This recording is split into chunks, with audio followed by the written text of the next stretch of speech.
the Nutrition English Lab. Welcome back to the Nutrition English Lab. I'm Yusuf, and I want to start today by describing a diagram I came across, one of the clearest visual explanations of AI terminology I've ever seen. It shows all the major AI concepts as nested boxes, one inside the other, from the largest, broadest concept on the outside all the way down to a specific app in the innermost box. Hello, I'm Eleanor, and I love this diagram because it solves a problem I see constantly. People use the terms AI, machine learning, deep learning, and ChatGPT as if they were all the same thing. They're not. They're related, but they sit at very different levels of specificity. This diagram makes those relationships visible. Exactly. So today, we're going to go layer by layer from the outside in, explain what each term means, give a real nutrition or healthcare example, and then name the apps at that level that you can actually use in your practice. Let's start with the outermost ring.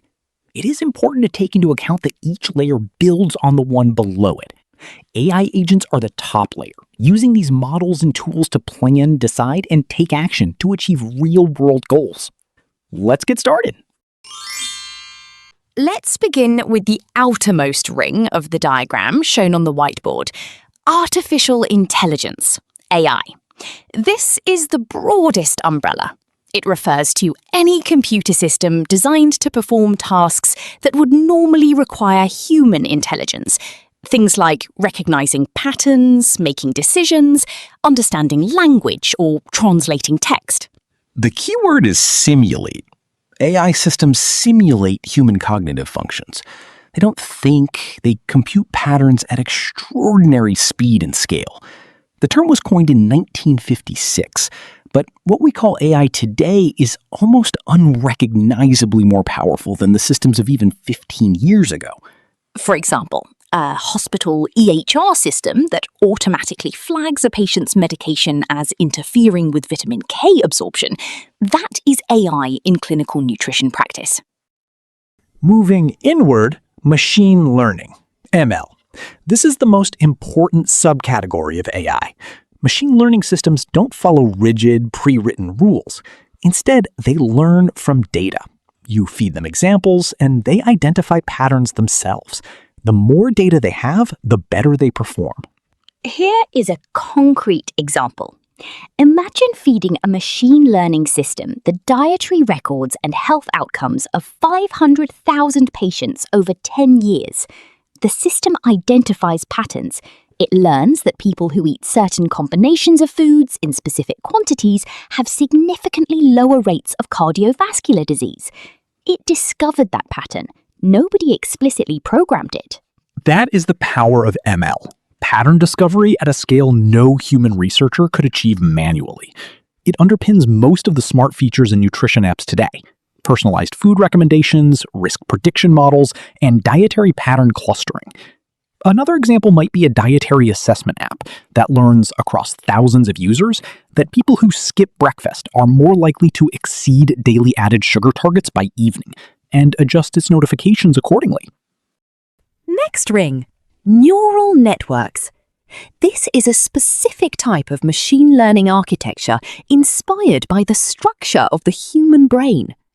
A neural network is made up of layers of interconnected nodes, like neurons, that process information in stages. Each layer extracts increasingly complex features from the input. The analogy to the brain is useful but imperfect. Biological neurons are far more complex than computational nodes. However, the structural inspiration is real. Input layer, hidden layers, output layer, information flows through and is transformed at each stage. To give an example, neural networks power food image recognition. When you photograph a plate of food and an app estimates calories, portion size, and macronutrients, that's a neural network analyzing the visual features of your image layer by layer, colors, shapes, textures, and combinations, then outputting a nutritional estimate.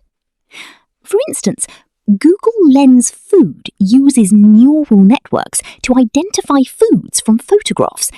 It processes visual data through multiple layers to distinguish between a bowl of oatmeal or granola. Next, deep learning. This refers to neural networks with many layers. Deep simply means the network has a large number of hidden layers, often dozens or even hundreds. Deep learning has driven the AI revolution of the last decade. It powers image recognition, speech recognition, language translation, and much more. Deep learning requires enormous amounts of data and computing power to train. However, once trained, it can perform tasks with extraordinary accuracy. The term deep refers to the depth of the network, how many layers of processing it applies before producing an output. In our field, deep learning models are used in medical imaging, analyzing retinal scans for diabetic retinopathy, interpreting ultrasound images, and reading X-rays.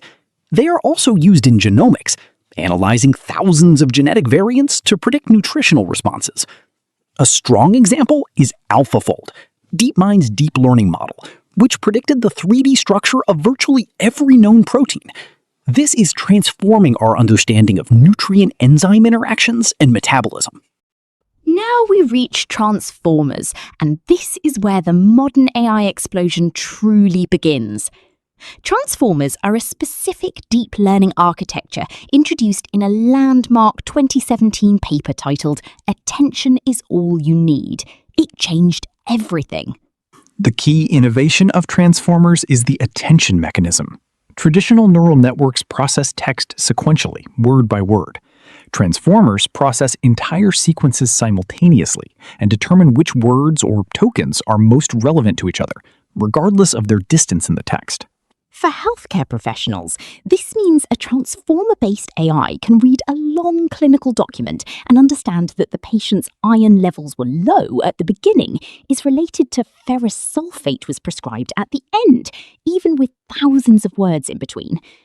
A good example is a clinical natural language processing tool that reads a full patient consultation transcript, identifies all nutrition-related statements, and summarizes them into a structured note. Generative AI, Gen AI. This is where AI moves from analyzing to creating. Generative AI systems produce new content: text, images, audio, video, code, and synthetic data. They don't retrieve stored answers. They generate novel outputs based on learned patterns. This represents a fundamental shift. Earlier AI was discriminative. It classified or predicted from existing data. Generative AI creates. When you ask an AI to write a patient handout, generate a meal plan, or explain a concept in plain language, that is generative AI. Large language models, LLMs. These are generative AI systems trained on vast amounts of text.